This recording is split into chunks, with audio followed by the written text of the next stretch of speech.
Part 1. You'll hear two teachers discussing a school trip. First, you have some time to look at questions 1 to 6.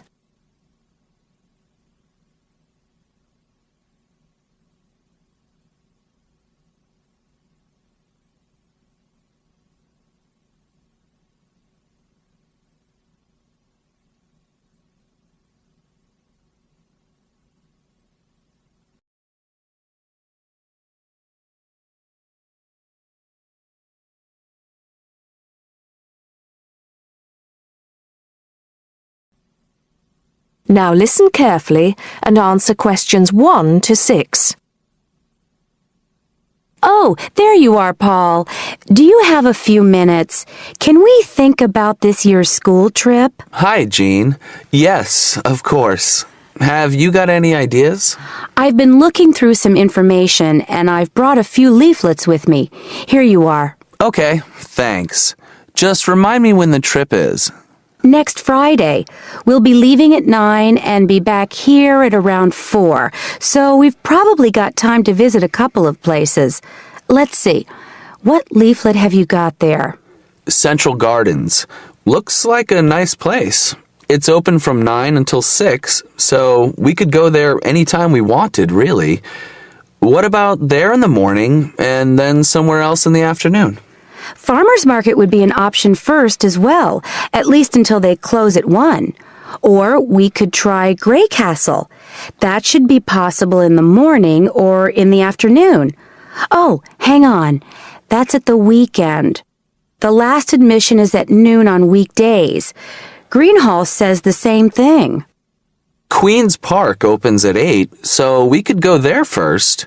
Or, according to these times, we could go there on the way back to school, because they don't close the gates until sunset during the week. Okay, that gives us a few options. We went to Queen's Park a couple of years ago, didn't we? I seem to remember that the pupils really enjoyed it. It'd be nice to go somewhere new as well. I've seen groups from other schools going around Grey Castle. So have I. But then again, maybe we should play it safe and go to Green Hall. At least we've got experience of taking classes round there. Farmers Market is popular with other schools, though, so it must be interesting. It'd be good to go somewhere where someone can show the pupils around, explain things to them. I've been on a tour around the castle, and they do a really good job. I think they have guides at the hall, too, don't they? It says here that they used to, but don't anymore. You can get shown round Central Gardens, though. I think we'd have to do any explaining if we took the pupils to the market or the park. That wouldn't be a problem, though. No, and at least those two would be free, wouldn't they? I think all the others charge, and we'd have to get the parents to pay some money. I'm sure they wouldn't mind paying if it was a small amount. Let me check the leaflets. There's a special price for large groups at Grey Castle. Oh, but you can get into Central Gardens for nothing. Right. Oh, I've just thought of something. We wouldn't need to book anything if we were going to Queen's Park, but what about the other places? Central Gardens say you need to let them know if there are more than 10 people in your group, which would include us. The same at Grey Castle. Farmers Market says you can just turn up, and so does Green Hall. Right. Well, I suggest we take the pupils to Grey Castle for a tour in the morning. How does that sound? Yes, sounds good. We should contact them to book it as soon as possible. In the afternoon, we can do something a bit more relaxed at the park, and we'll have to think about going to Green Hall another year. Shame Farmers Market isn't open, but we can't change the day. So that's a decision then. Now, let's think about what we're going to get the pupils to do. It's a school trip, after all, and we should give them some work to do. Before you hear the rest of the talk, you have some time to look at questions 7 to 10.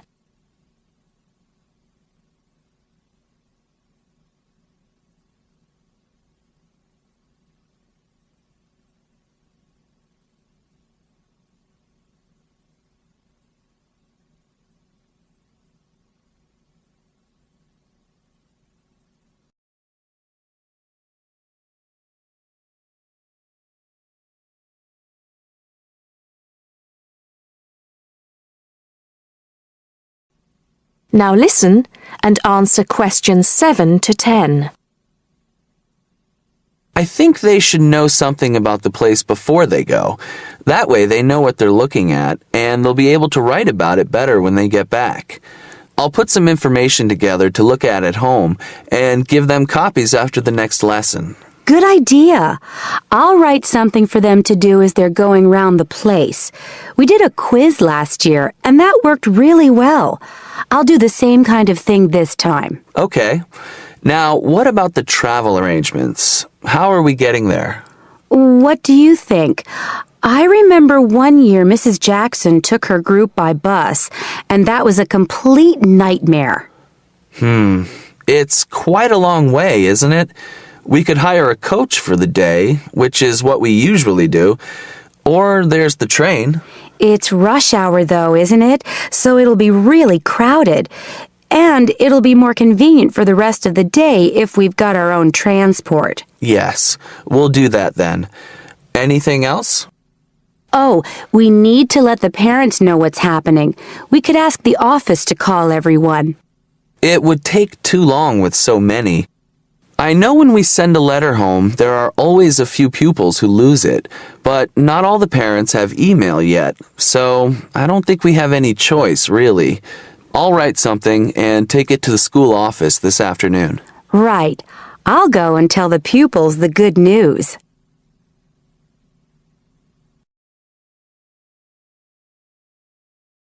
That is the end of part 1. You now have half a minute to check your answers.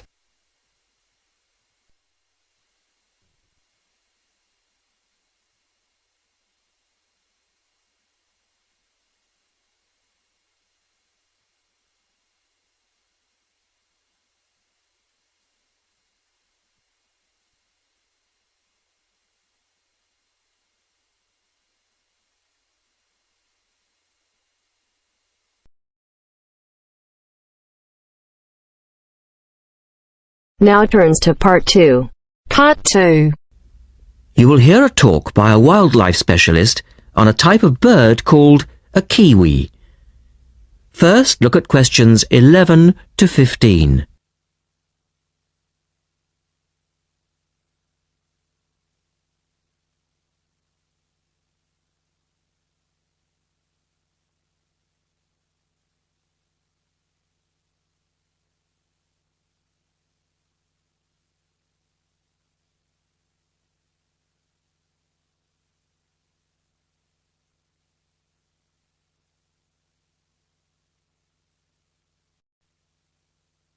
As you listen to the first part of the talk, answer questions 11 to 15.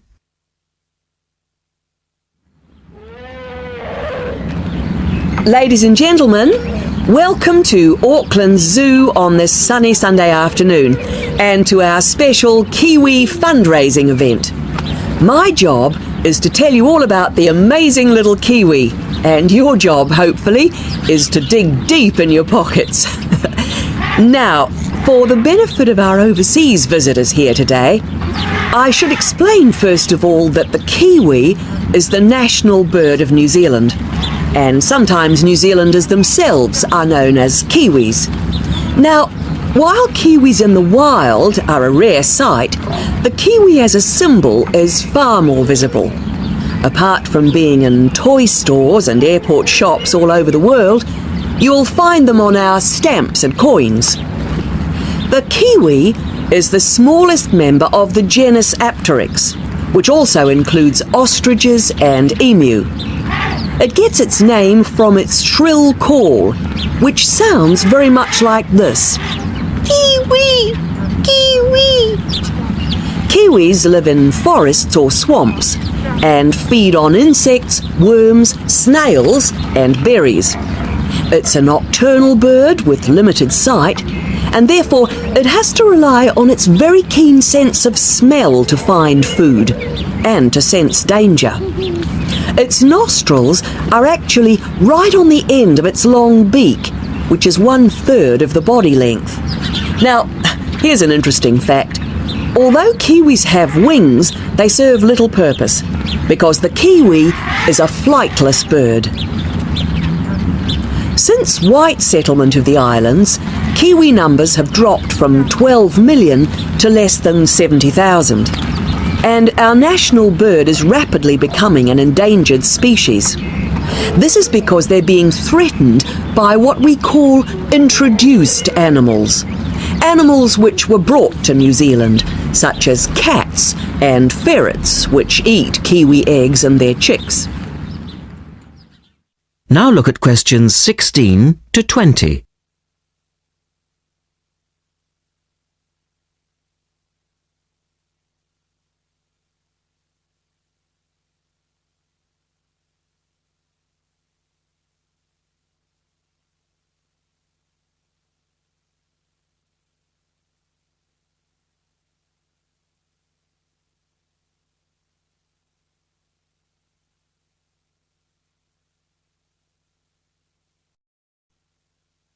As the talk continues, answer questions 16 to 20. And so we have launched the Kiwi Recovery Program in an all-out effort to save our national bird from extinction. There are 3 stages to this program. Firstly, we have the scientific research stage. This involves research to find out more about what kiwis need to survive in the wild. Then secondly, we have the action stage. This is where we go into the field and actually put our knowledge to work. We call this putting science into practice. And then we come to the third stage, the global education stage. By working with schools and groups like yourself, as well as through our award-winning Kiwi website, we are hoping to educate people about the plight of the kiwi. As part of the action stage, which I just mentioned, we've introduced Operation Nest Egg, and this is where your money will be going. It works like this. It's a 3-stage process. First of all, we go out to the kiwi's natural habitat and we collect kiwi eggs. This is the tricky part, because it can be very difficult to find the eggs. Then, in safe surroundings, away from predators, the chicks are reared. Now, this can be done on predator-free islands or in captivity. They're reared until they're about 9 months old, at which stage the chicks are returned to the wild. So far, it's proving successful. And since we started the program, some 34 chicks have been successfully raised this year, and their chances of survival have increased from 5 to 85%. However, it's not time to celebrate kiwi survival just yet. About 95% of kiwi chicks still don't make it to 6 months of age without protection, which is why Operation Nest Egg is so important. And we ask you to give generously today. That is the end of part 2. You now have half a minute to check your answers.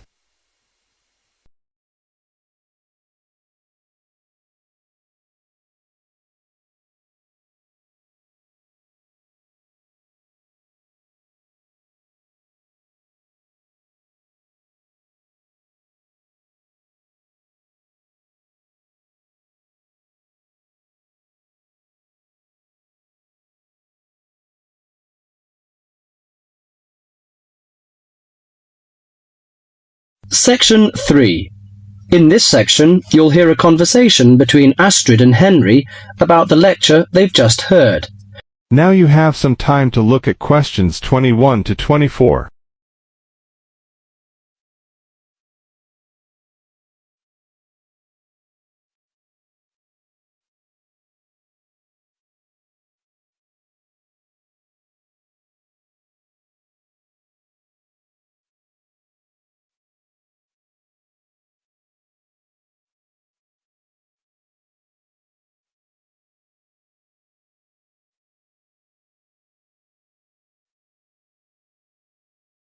Now listen carefully and answer questions 21 to 24.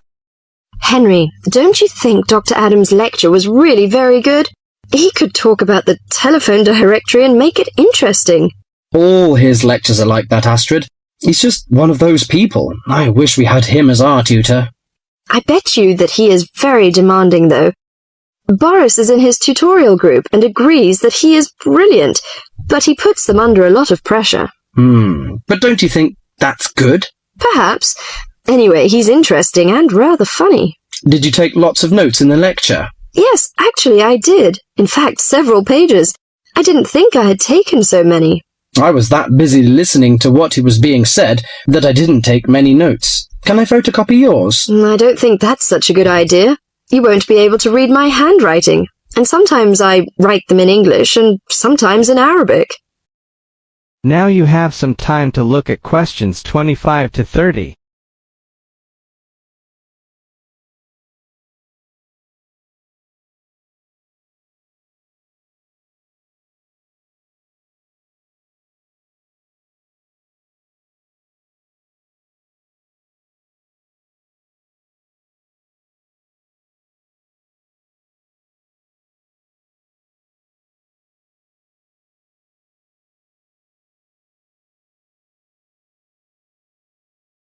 Now listen carefully and answer questions 25 to 30. Oh, let's have a look. Wow, your notes are so neat. There's not much in Arabic.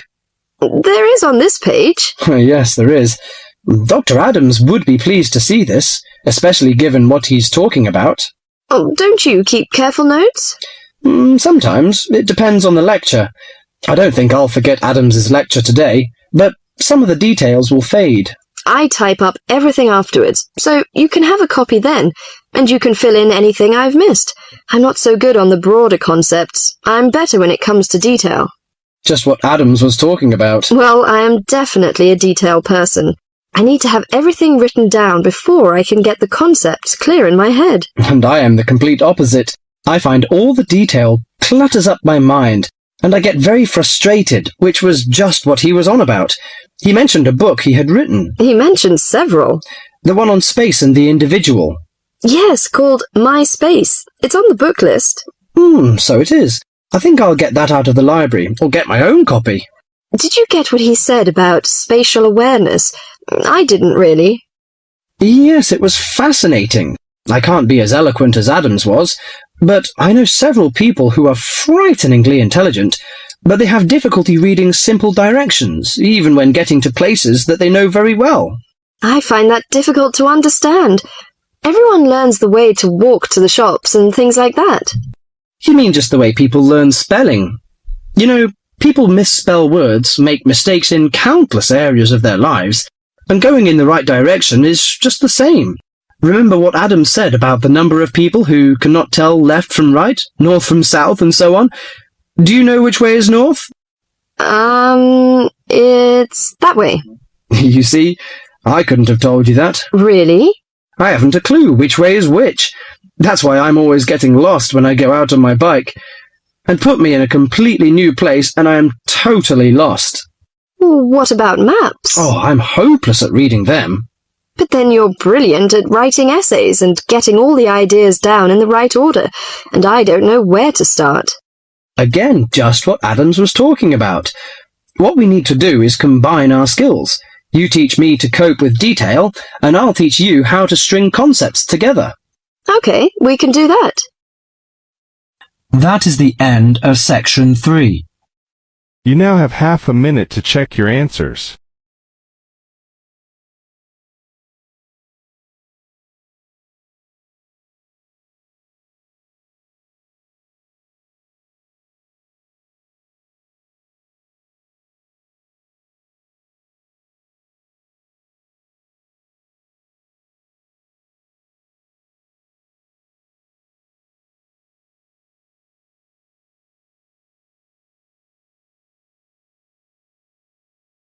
Now turns to Part 4.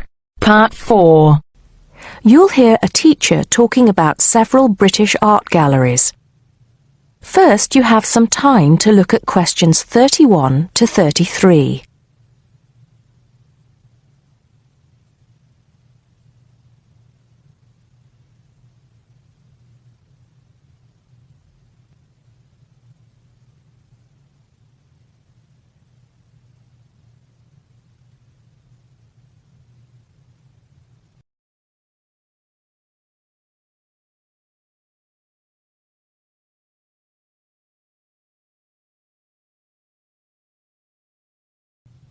Now listen carefully and answer questions 31 to 33. Good afternoon. Welcome to the first class of V100 Art and History. The objectives of the course, as you will have seen if you've taken a look at the syllabus, include familiarizing yourselves with the vocabulary and language of art, learning about the basic elements of art and design, and finally, discussing historical periods as they pertain to art. The course will also give you the opportunity to visit some of the many galleries and museums that Britain has to offer. So, having said that, I'd like to spend the rest of today's class talking about 4 of the more important galleries that we will be visiting in the coming year. As most of you already know, or at least I hope most of you know, there are 4 Tate galleries in all. To begin, I'd like to tell you a little bit about the Tate Modern. Tate Modern is located in a very busy part of London called the South Bank. It's close to 2 world-renowned tourist attractions, St. Paul's Cathedral and Shakespeare's Globe Theatre. Now, interestingly enough, Tate Modern is housed in what was a power station, built in several stages between 1947 and 1963. It was closed down in 1981 and reopened as a gallery in the year 2000. Tate Modern consists of 5 levels, with the Tate collection being shown on the 3rd and 5th levels. On level 2, the works of contemporary artists are exhibited, while level 4 is used for holding large temporary exhibitions. Since this museum opened, it has become a popular spot for both Londoners and tourists alike. And believe it or not, it doesn't cost anything to get in to see the collection displays. Before you hear the rest of the talk, you have some time to look at questions 34 to 40.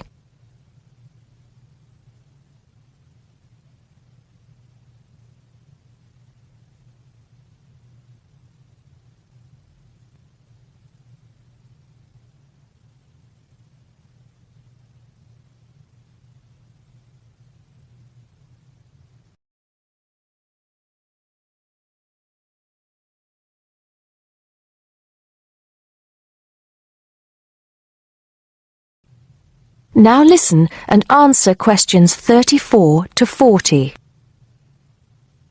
Now, the second gallery I'd like to talk about is Tate St. Ives, which is in Cornwall. It was built on the site of a gasworks, and it overlooks Porthmeor Beach. Tate St. Ives is housed in a 3-story building that was designed by the architects Evans and Shalliff.